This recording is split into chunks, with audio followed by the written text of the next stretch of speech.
we have two objectives of this specific presentation. The number one is that we want to kind of investigate the impact of inconsistent MRI acquisition across multiple sites and also longitudinally on volumetric analysis. Like, what impact does this have on, like, what can we say about, like, in terms of statistical power or some scientific findings if we don't acquire consistent data? That's number one. And number two is that we want to kind of explore a potential solution to this, because we know that inconsistent acquisition is bad. It has a negative impact, and we want to propose a solution to mitigate this. So that's kind of the second objective of this presentation. All these things starts from like one observation. So we had like one subject. It's a longitudinal scan. It's a MS subject. So we acquired baseline, month 6, month 12, all the way to month 24 of like MRI scans of that specific subject. And after doing some volumetric analysis based on the cortical gray matter volume versus age, we found that there's a big jump in terms of the curve. Like for baseline, it's like there to month 6, but like for month 12, it's like a big jump. And we realized there must be something going on here, right? Because like it's less likely that the patient's like brain volume just get a big jump just after 6 months. And we just dive into this. We realized that for that specific scan, month 12, the patient went to a different scanner. Although for the different scanner, the acquisition is still following the CMSC guideline. Visually, it's perfect. There's a big jump. We just dive into this, and we realize that even though, like for sites following the CMSC guideline, there are still a lot of variations. These variations can hugely affect our volumetric analysis from being very consistent, but from being like statistically powerful. So we just grab a study, like part is the data sets coming partly from the Treat MS study. The Treat MS study is a multi-site study involving like more than 50 sites across US. And we just grabbed a subset of the data set and conducted this CMSC presentation. So we focused on 8 sites involving more than 200 patients.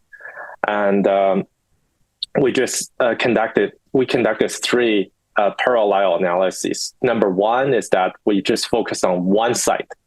Like it's kind of the like upper bound of the real world scenario, the best we can achieve in real world. Like what if data are all very consistently acquired? This one site, very consistent.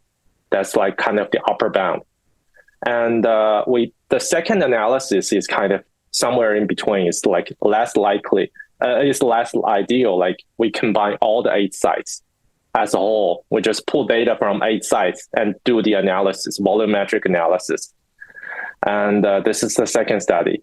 So by comparing these two, we can kind of see like, what if like data are not consistently acquired? What's going to happen, right? Because that's the second analysis is multi-site. And lastly, we also focus on all the sites, all 8 sites. But this time we conducted a so-called image harmonization, where I developed with my colleagues at Hopkins.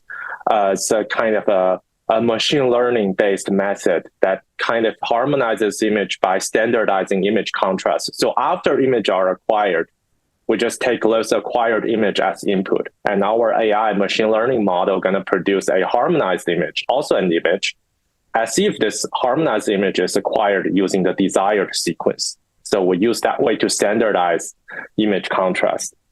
And that's the last analysis.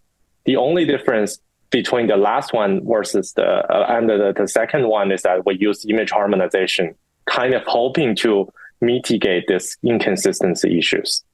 And our analysis find that for the real world scenario, we can kind of achieve the best performance in terms of like ICC, which is intra-class correlation, and RV, the residual variance. These two measurements are like commonly used in statistical models to measure like how much statistical power you can achieve, how well your like statistical model is fitting into your data. And we can see that like in real world ideal scenario, we can kind of achieve like perfect performance, meaning that if you really acquire data in a very, very consistent way, you can kind of achieve the best in real life. But the second analysis, we are kind of pulling the data from all over the sites. And in that case, it's like these two measurements, ICC and RV, they become like significantly worse.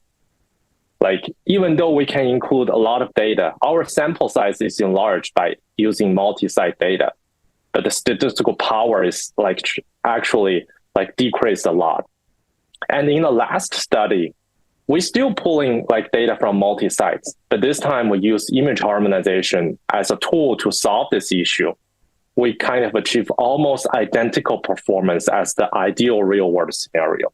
We found this very encouraging because like it's the best if you can really acquire data consistently, but it's not the end of the world with the image harmonization. If you really cannot acquire data inconsistently, if you really cannot acquire data consistently.